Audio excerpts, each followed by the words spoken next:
Welcome back to the channel and welcome back to another Remnant 2 build video. And in this video I'm going to be showing off one of my favorite builds, and that's my Unkillable support build designed specifically for Apocalypse clears. Now I've been grinding the game for a few days now to catch up to majority of the players and needed a build to clear Apocalypse for some of the weapons and accessories that come with it, and even had some friends jump in and play alongside me and really needed something that could carry us through, and that's when I made this build. Now this build focuses on the Medic archetype and the Alchemist to create a powerful team support combo.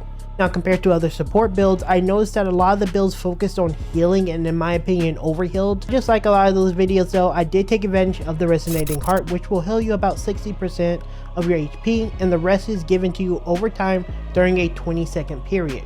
Now if you actually set the build up exactly how I do it here, it's actually going to give your allies some insane amount of healing. You'll be popping your heal every so often, which is basically when the timer hit about 6 seconds. The reason for this, there is a delay between the gap where there is a time before the 20-second heal kick in, so you don't want to not have that uptime of the heal.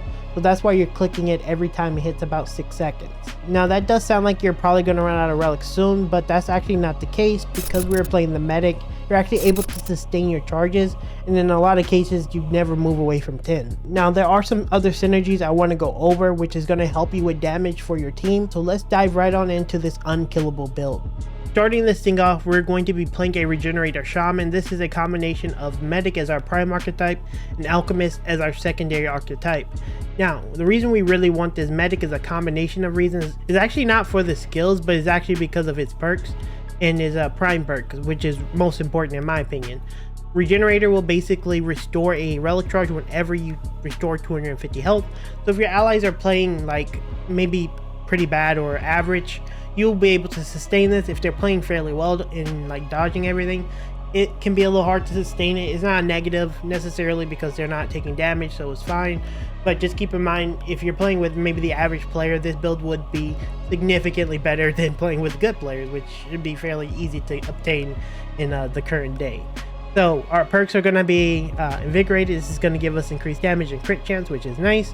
Benevolent, this is going to increase relic efficiency by 15% and heal nearby allies by 30%, which is going to work really well with your other ring we're going to be showcasing here in a second. And Benefactor, increase relic use speed by 20%, but relic use gains -1 stagger. We really like this one too because we want to pop our relic as quickly as possible, because we're going to be popping it at 6 seconds in order to keep the buff going at all times. Again, when it comes to the skill, use whatever you want. I find using Redemption to be the best, and you can go Healing Shield if you want. It's usable, but ultimately Redemption is going to be best for bosses. Healing Shield is going to be good for like just normal situations. So for our secondary class, of course, we said we're going to be playing Alchemist, and we're going to use skill Frenzy Dust. This one is going to create a mysterious vapor cloud which gives us frenzy for 11.5 seconds. Now that number is usually a little lower, but we got to increase by a few things we're going to talk about in a second. But what frenzy does exactly is increase rate of fire, reload speed and melee speed by 20%, and move speed by 15%. It lasts 17.2 seconds, so a fairly reasonable amount of time. And this skill, with my current setup, has a 45-second cooldown, so you do have quite a bit of time where you have good uptime. There's some downtime, but if you kind of like build your character and like time your attacks properly, it's going to do really well. You can get some really good burst windows out of your character. The perks don't matter too much, but you're going to get Liquid Courage for more damage. Panacea can help if you have allies who are getting under effects. You can use your band-aid or whatever and heal them. That works. Gold to lead is okay, but you're not really dealing that much damage. It doesn't really matter too much if you have ammo or not. Mainly just buffing allies. And then you have Experimentalist, and whenever using a relic, applies a random buff on the Alchemist for 30 seconds, which is really good. Can't be overridden, that's nice, but this could help you out. It's not that important, but ultimately you just really want to put a lot of effort into getting Frenzy Dust, because that's the most important thing on this build. Now when it comes to the armor, I am using the Radiant armor set. You don't necessarily need to use this one. I would just highly recommend you use something relatively heavy, because that's kind of the purpose of this build. You want to be defensive as possible and stay alive as long as possible, and you should be able to, because you're just trying to basically absorb anything that one-shots you. You want to basically absorb not getting one shot. which I've only been one shot by 1 or 2 things so far. But that was me messing around with some of the like jewelry, which we're gonna go over in a second. So moving on to the literal most important element of this entire build, that is the resonating heart. This heart is very important because what it does is it regenerates 57.5% of your max HP over 5 seconds whenever you use it. But when the heals end, any overhealed health is doubled and awarded over the next 20 seconds. And because we actually play the medic archetype and we take all the traits that give us extra healing, we actually end up getting a lot of bonus heals outside of what you physically see from the actual relic. So you actually end up healing your entire team. Now before we move on to the accessories, I do want to talk about what you need to put in this. And I would put revive speed, healing effectiveness, and health. I don't necessarily have a great one right now, but this is what you would like to have if possible, because these are going to be the best. Ideally Mystic if you can get them, because they're going to give you more benefit. That's what you want overall. By the way, if you like any of the content you see here today, leave me a like as well as subscribe. That can go a long way in helping me grow as a creator. Thank you for your continued support, and let's continue the video. Now next we're going to move over to the accessories, and some things are going to be interchangeable. I'll let you know which ones are so you can maybe have a little bit of options, because I do love giving options on my builds. But yeah, let's go over them. So starting with the amulet, we're going to be using the legacy protocol. What this does is reduces skill cooldown by 20%, increases skill duration by 15%.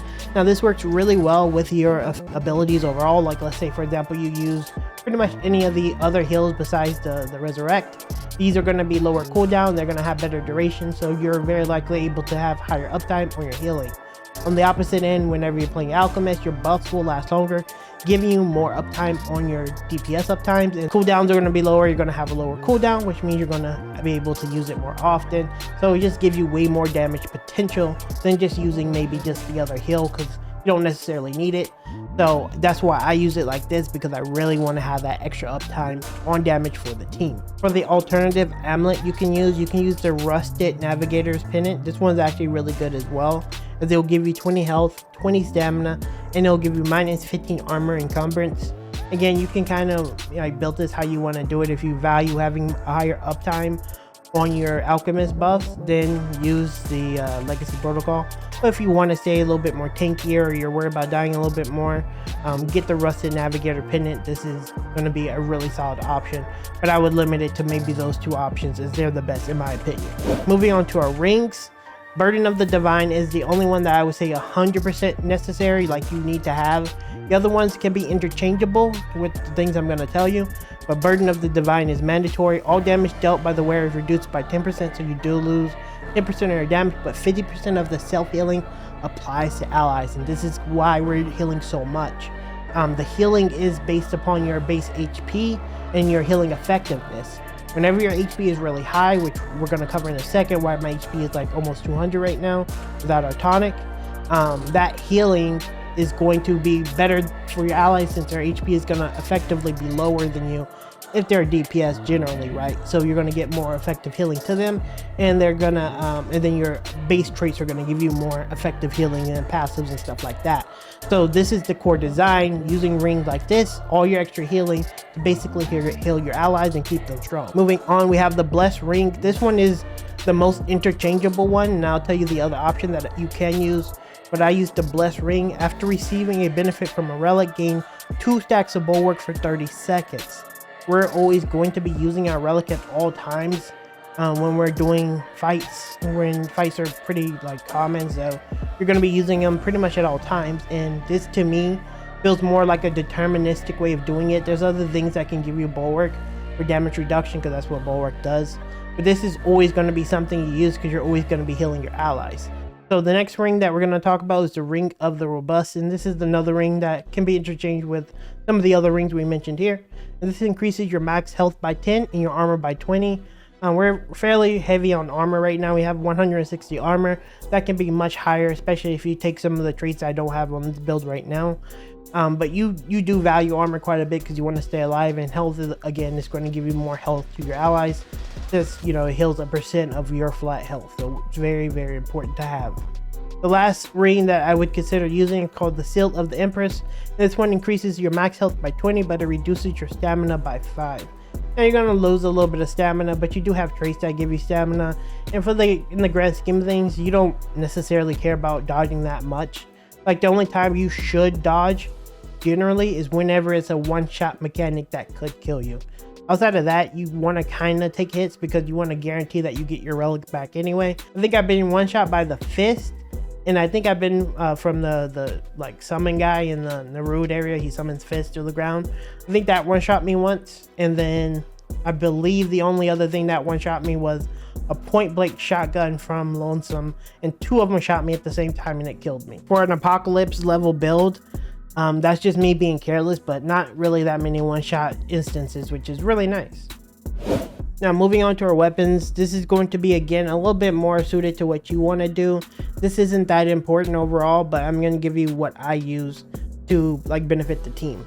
So the first weapon we're going to be using is Deceit. This is a lone gun, and what it does is it has Ouroboros on it, and what it does whenever you fling your charged weapon and charge it up, it'll shoot out the little fragments and it'll apply a weak spot on the target, making the entire target a weak spot.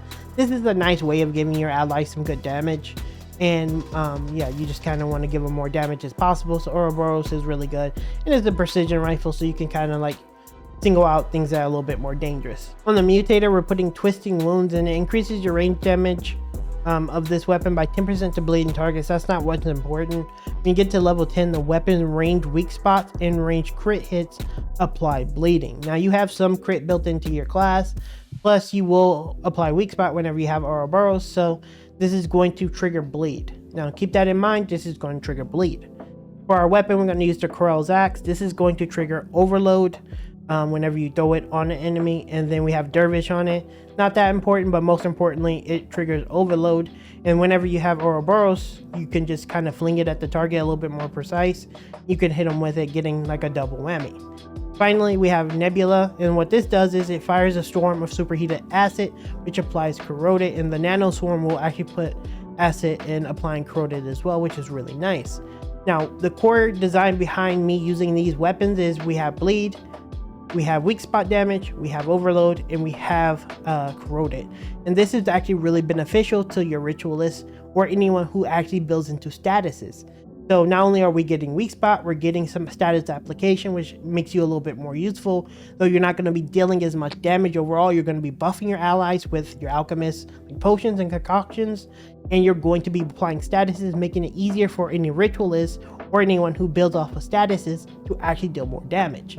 It's a really well thought out build because it helps everyone in the team, and though you're not a damage dealer, your support and utility is like comparable, if not better, in my eyes. Time to move on to the traits, and just keep in mind I am missing a handful of traits that I think could work really well for this build that I don't have, but you know, just kind of build it how you want. So for this build, we kind of want to have Glutton for one. This one is a really solid one that you should have. I don't have it, so I can't show it in the build, but Get Glutton is really good. Now you're going to have Potency for playing your archetype, which is the Alchemist, and this one's actually really good for consumables because you're going to be popping like the health consumable to, you know, give you more HP or whatever consumable like it calls for at the time. We're going to be using Regrowth. This is a summoner archetype, and it gives you HP regen over time. This one's really good because you get a lot of extra benefits and bonuses.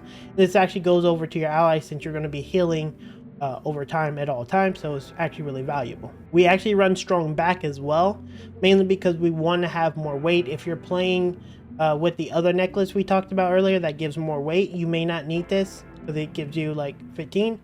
But I run Strong Back whenever I'm not using that necklace, when I'm using Legacy Protocol, and this is actually really beneficial to it. Going over to our triage, we're a medic, so we get triage. We're gonna get this one out 100%, so definitely good. We want to pick up Vigor. This increases our max HP by 30. More HP means more healing. Really good synergy. Definitely want to pick that up. And then we want Endurance to make up for some of the stamina we lose, because we do want to dodge the dangerous mechanics. You don't have to, but you should generally do it. We have Spirit. This is gonna have our mod have more uptime. We want to, you know, use Ouroboros and use all the stuff that we can to make sure that we get some more extra damage. Next, we're gonna have Expertise. Again, more uptime on your like skill cooldowns, your healing, your buffs, your damage buffs, stuff like that. So Expertise is definitely a option you definitely should consider. I get Blood Bond. You don't have to get Blood Bond. You don't have to get Shade Skin. These two are kind of like interchangeable. Use whatever you want for these two. You can go Revivalist. You can go like footwork, stuff like that that can like help you out. But I use Blood Bond because I do want less damage absorbed, and then I use Shade Skin because I don't want to take any elemental damage. I'm still using Scholar right now because I'm leveling up a lot of my archetypes and stuff. But like Amplitude would work really well here. A few others will work really well here, but yeah, those are the major ones you should consider. And then like Blood Bond, Shade Skin, those are kind of interchangeable. And there you have it. That is my support Apocalypse build, designed specifically to clear Apocalypse, whether you're playing with friends or you're playing with solo. If you do have any questions, leave them down in the comments below. I'll be sure to answer as many as possible. Don't forget to like as well as subscribe to the channel and help me grow as a creator. And I'll see you guys in the next Remnant 2 build video very, very soon. Later.